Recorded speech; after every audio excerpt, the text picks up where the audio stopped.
कमरे में खामोशी जम गई थी, लेकिन मेरा डर अब चीख बन चुका था। मेरे सामने वो खड़ा था और फ़ोन पर उसकी आवाज़ अब भी आ रही थी।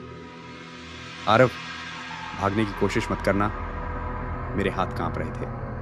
मैंने धीरे धीरे पीछे हटना शुरू किया, लेकिन तभी मेरे कमरे का दरवाज़ा अपने आप बंद हो गया। धड़ाम। अब मैं और वो एक ही कमरे में थे।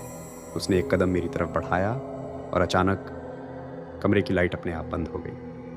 पूरा कमरा अंधेरे में डूब गया। अब सिर्फ दो चीज़ें दिख रही थीं, उसकी लाल चमकती आंखें और मेरा फ़ोन जो अब भी कॉल पर था। फ़ोन से आवाज़ आई, तुझे याद है उस रात तूने क्या किया था? मेरे दिमाग में अचानक वो रात घूमने लगी, वो हादसा जब मैं और राहुल कार में थे।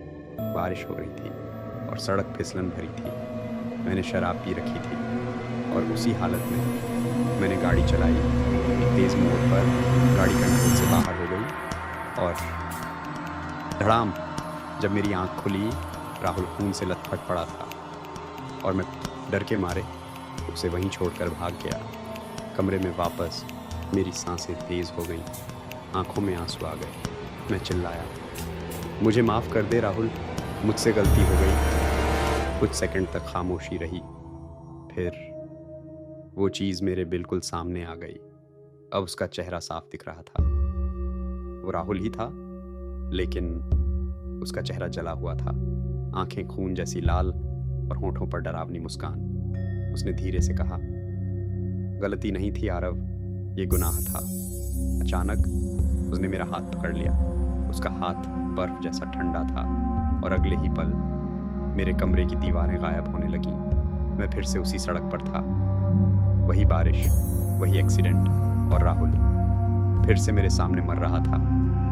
इस बार मैं भाग नहीं सकता था। उसने मेरा हाथ कसकर पकड़ा और बोला, आज मुझे वही दर्द महसूस होगा। अचानक मेरे शरीर में तेज दर्द होने लगा। ऐसा लग रहा था जैसे मेरी हड्डियां टूट रही। मैं जोर जोर से चिल्लाने लगा और फिर सब कुछ अंधेरा हो गया। अगली सुबह लोगों ने मेरे घर का दरवाज़ा तोड़ा। मैं फर्श पर पड़ा था, मेरी आंखें खुली थीं, लेकिन मैं मर चुका था और मेरे फ़ोन में एक नई कॉन्टैक्ट सेव थी।